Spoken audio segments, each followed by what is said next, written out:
Nataka nikwambie moja, polisi wanawatia nguvuni watu wengi. Na vituo ni vingi, kwa hiyo sio kila wanaokamatwa wanatangazwa. Kwa sababu tungefanya hivyo basi tungekuwa tunatangaza watu wengi sana kulingana na idadi ya vituo tulivyonayo. Lakini watu hao wanashikiliwa kwa makosa ya kipolisi. Kwa hiyo wanashikiliwa kwa ajili ya wamekamatwa kwa ajili ya makosa ambayo waliyafanya. Labda ni makosa gani kamanda ili? Sio kila anayekamatwa anatangazwa. Ni makosa tu kwa sasa, bado tunaendelea kufanya uchunguzi wao, lakini kimsingi jua tu kwamba wamekamatwa. Na uchunguzi wao utakapokamilika basi taarifa kamili itatolewa. Labda wako kituo gani kamanda? Hapana, hilo sasa sidhani kama linahusika sana. Kinachozidi kwamba wao wamekamatwa na hojiwa. Kilichotokea bwana, hakuna mtu aliyetekwa. Watu wamekamatwa katika taratibu zote za kisheria. Kwamba maafisa wa polisi wamekuja, wamefikia ofisi ya kata. Na baada ya kufika ofisi ya kata nikapigiwa simu. Nikaulizwa location ya nyumba. Nikaelekeza location ya nyumba. Kwa hiyo walipofika nyumbani kwa huyo bwana hawakumkuta. Lakini kuna intelligence yao ambao walitumia wakafika pale wakapafahamu vizuri. Sasa ndio wakawa wanamtega kulingana na uwezo wao. Alikamatwa akiwa na gari pamoja na fundi wa gari, mechanics nafikiri. Na sisi tukiwa tupo kwa sababu hao mabwana walifikia ofisini.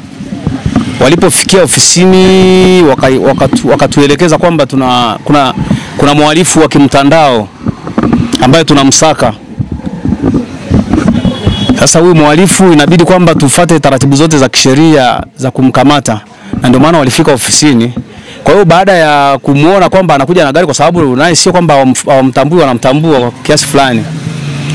Wakamzuia na gari, wakamweka chini ya ulinzi, wakatuita kama viongozi, tukashuhudia, tukajeuza, tukafika nyumbani kwake, wakaenda kumpekua, wakakuta hivyo vifaa ambavyo walikuwa wanahitaji ambavyo ndo wanatumia labda kwa kazi yao kwake ya kimtandao. Vifaa gani? Kuna mic na kamera. Mtu mmoja tu. Kwanza yule bwana alionyesha ushirikiano mzuri sana. Hakukaidi wala hakuguswa.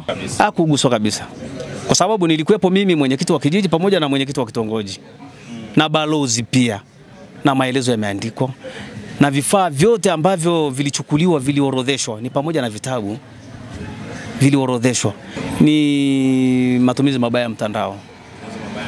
Kwa hiyo kosa mimi sijui, ndio nini taarifa niliyoipata jana kwamba ni matumizi mabaya ya kimtandao. Mwenyekiti, taarifa ambayo ipo mtandaoni ni kwamba waliofika nyumbani kwake walipoulizwa kuhusiana na kitambulisho cha askari waonyeshe, hawakuwa na kitambulisho. Sisi tulifika pale tukajitambulisha na wananifahamu.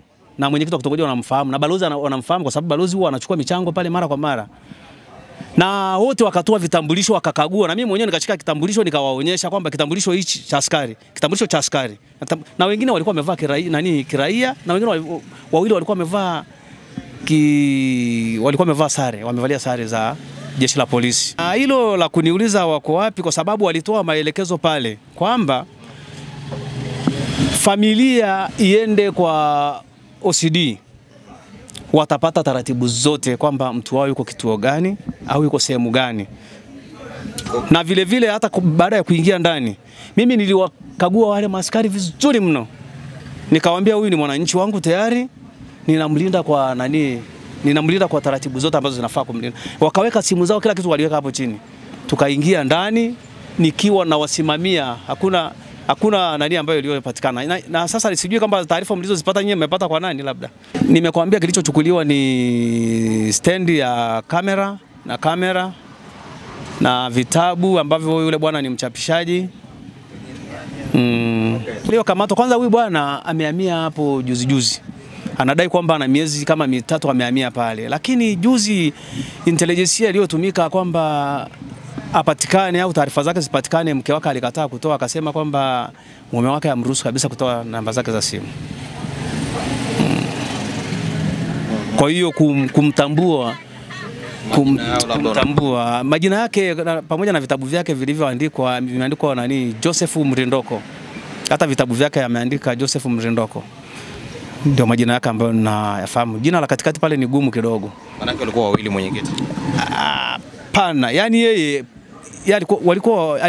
alikuwa peke yake ndiye alimechukuliwa, lakini alivyokamatwa alikuwa yuko na fundi naye alichukuliwa maelezo. Kwa hiyo hao wanaopotosha ushahidi huko vizuri zaidi.